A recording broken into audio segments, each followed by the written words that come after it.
Aujourd'hui, je vais vous parler d'un livre qui s'appelle Les accords Toltec par Don Miguel Ruiz. En fait, ce livre est important et très connu au niveau développement personnel. C'est un livre qui est beaucoup relaté, qui est beaucoup lu, que je conseille d'ailleurs. Et en fait, ce livre, on peut en tirer aussi des leçons au niveau professionnel, au niveau business, comment les appliquer par rapport à son entreprise. Pour vous expliquer, les accords Toltec, en fait, c'est des enseignements des chamans. C'est relaté par Don Miguel Ruiz, qui lui-même est issu d'une famille mexicaine. Sa mère est curandera. Alors je m'excuse parce que j'ai pas mexicain deuxième langue. Pourquoi on est déguisé en mariachi?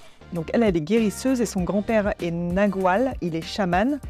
Et lui, en fait, il a choisi de faire des études, on va dire, plus scientifiques. Il a choisi de faire des études de médecine et de devenir chirurgien. Mais il a eu une expérience de vie qui a fait qu'il s'est retourné vers la sagesse ancestrale, à savoir les connaissances Toltec. Et donc, les 4 accords Toltec, c'est une forme de code de conduite que vous pouvez appliquer à votre vie, comme il y a des codes de conduite religieux ou des codes de conduite philosophiques. On va donc reprendre chaque accord Toltec, je vais vous lire ce que cela signifie et ensuite on verra son application dans le business. Le premier accord est que votre parole soit impeccable. Donc, parlez avec intégrité, ne dites que ce que vous pensez, n'utilisez pas la parole contre vous-même, ni pour médire sur autrui. C'est intéressant ni contre vous-même, ni contre les autres. Mais arrêtez de triquiter pour un oui, pour un non. En fait, quelle est l'application business qu'on peut voir de suite? C'est ne parlez pas sur la concurrence. Combien j'entends de personnes, alors pas vraiment dans le freelancing, ça se fait pas trop, mais plutôt sur la vente de produits où les gens parlent sur la concurrence.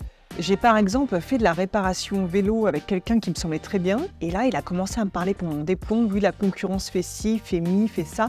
Moi ça ne m'intéresse pas du tout et limite ça me bloque. Une autre anecdote personnelle, avant je travaillais dans un magasin d'optique qui était un petit peu décrié parce que les prix étaient bas. Et j'ai plusieurs fois des clients qui sont venus et qui m'ont dit « Vous savez ce qu'ils disent sur vous, vos concurrents ?»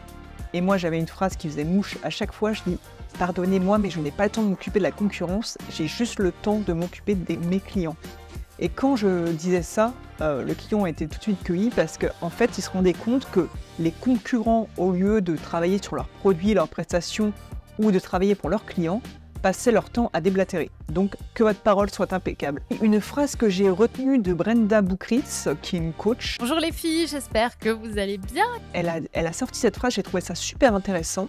En fait, quand vous critiquez quelqu'un et que vous le pointez du doigt, vous avez un doigt vers la personne et vous en avez 3 repliés vers vous. C'est-à-dire que quand vous critiquez quelqu'un, en fait c'est vous que vous critiquez, donc ce sont vos défauts que vous critiquez. Cela rejoint donc le fameux accord Toltec, que votre parole soit impeccable. Parlez pour dire du bien ou ne parlez pas. Deuxième accord Toltec, ne réagissez à rien de façon personnelle. Donc je vous lis le petit chapitre dessus. Ce que les autres disent et font n'est qu'une projection de leur propre réalité, de leurs rêves. Lorsque vous êtes immunisé contre cela, vous n'êtes plus victime de souffrances inutiles. En fait, les accords se suivent et on comprend pourquoi. Dans le premier accord, quand vous faites acte de médire, en fait, c'est que vous vous critiquez. Et là, ils expliquent justement que ceux qui disent des choses négatives ne font ça qu'en projection d'eux-mêmes. That man's an imposter. That man is the imposter. Ne réagissez à rien de façon personnelle. La volonté business qu'il y a derrière, c'est de vous dire votre entreprise, ce n'est pas vous. Et ça, c'est super important. Il faut que même, alors je vais dire des choses, ça va sembler très difficile à mettre en place, hein, même pour moi ça peut être des difficultés. Si ça ne va pas dans votre entreprise, ça ne doit pas impacter autant votre vie personnelle. Il doit y avoir une forme de dissociation, vous n'êtes pas votre entreprise.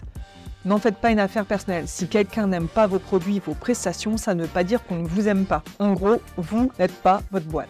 Une fois que je les ai découverts, j'ai essayé de respecter les 4 accords d'un coup. C'est trop difficile. Moi, je me suis penchée sur l'accord dont j'avais le plus besoin, que je vais vous lire, c'est « Ne faites aucune supposition ». Ayez le courage de poser des questions et d'exprimer vos vrais désirs. Communiquez clairement avec les autres pour éviter tristesse, malentendus et drame. À lui seul, cet accord peut transformer votre vie. Je suis complètement d'accord. S'il y avait juste un accord à suivre au niveau personnel, ne faites plus de suppositions. Commencez pas à vous dire la personne a fait ça parce que si il s'est passé ça. Ça c'est vraiment, vous faites vos films et en fait ce n'est jamais la réalité, vous ne savez pas ce qui se passe à l'intérieur des gens, dans leur esprit, j'entends. La leçon business que vous pouvez en retirer, c'est Posez des questions à votre marché, posez des questions à vos clients, à vos prospects. Arrêtez de supposer des choses sur votre marché. C'est très bien les études de marché, mais il vaut mieux passer 1 heure à parler avec son client que de faire 36 000 études de marché. Posez des questions, écoutez. C'est le meilleur conseil que vous pouvez avoir en ce qui concerne le business et pour comprendre vos clients. Par exemple, on ne vous a pas acheté votre produit, votre prestation, c'est quelque chose un peu compliqué à demander, mais demandez pourquoi vous n'avez pas réussi à convaincre la personne. Souvent, vous allez vous dire « Ah, bah, c'est une histoire de prix », et en fait, ça se trouve pas du tout.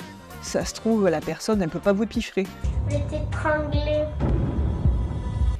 Bon, bah là, justement, vous retournez à l'accord 2, n'en faites pas une affaire personnelle. Il est important de savoir pourquoi vous n'arrivez pas à vendre, pourquoi aussi vous arrivez à vendre, qu'est-ce qui a plu au client, pourquoi il vous a recommandé, et vous pourriez être surpris.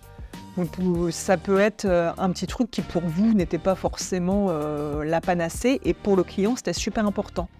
Donc, 3e accord, ne faites aucune supposition, et je rajouterai en dessous, posez des questions. Le 4e et dernier accord, faites toujours de votre mieux. Votre mieux change d'instant en instant. Quelles que soient les circonstances, faites simplement de votre mieux et vous éviterez de vous juger, de vous culpabiliser et d'avoir des regrets. Ça, c'est ce que j'ai compris avec l'entrepreneuriat, ou le soloprenariat, vous l'appelez comme vous le souhaitez. Il faut arrêter de viser la perfection, c'est un cancer, la perfection. Arrêtez de viser la perfection. Moi, maintenant, la perfection, je le relie à la mort. Pour être parfait, il faut mourir, quoi. C'est vraiment une voie quasi bouddhiste, c'est-à-dire une fois qu'on a atteint la perfection, c'est la fin. Donc je ne vise plus la perfection, je vise l'itération. L'itération, c'est un cycle et à chaque fois, vous vous améliorez. Donc je vise à chaque fois que je recommence quelque chose, que je fais quelque chose que j'ai déjà fait, je le fais un petit peu mieux. Et je fais de mon mieux à chaque fois, mais quelquefois on est un petit peu en dessous, mais je me dis au moins je fais un petit peu mieux. Si j'arrive pas à faire vraiment mieux, au moins à chaque fois je progresse un petit peu. Et rien que ça, vous allez progresser, vous allez marcher plus vite que d'autres. Parce que la perfection, en fait, va vous empêcher de progresser. La perfection, vous allez voir faire des bons comme ça, alors qu'il vaut mieux faire,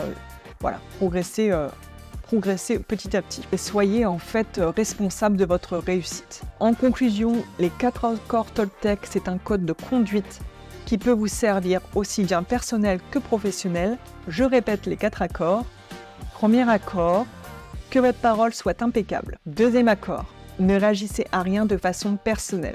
3e accord, ne faites aucune supposition. 4e accord, faites toujours de votre mieux. Si vous arrivez au moins à maîtriser un de ces 4 accords dans votre vie professionnelle, je pense que votre entreprise va vraiment grandir et s'il y a les 4, c'est vraiment parfait. Je vous remercie d'avoir suivi cette vidéo. N'hésitez pas à liker, à vous abonner, à commenter quel est votre accord préféré ou alors quel est celui qui est le plus difficile pour vous. On se retrouve dans la page des commentaires. Bonne journée à vous.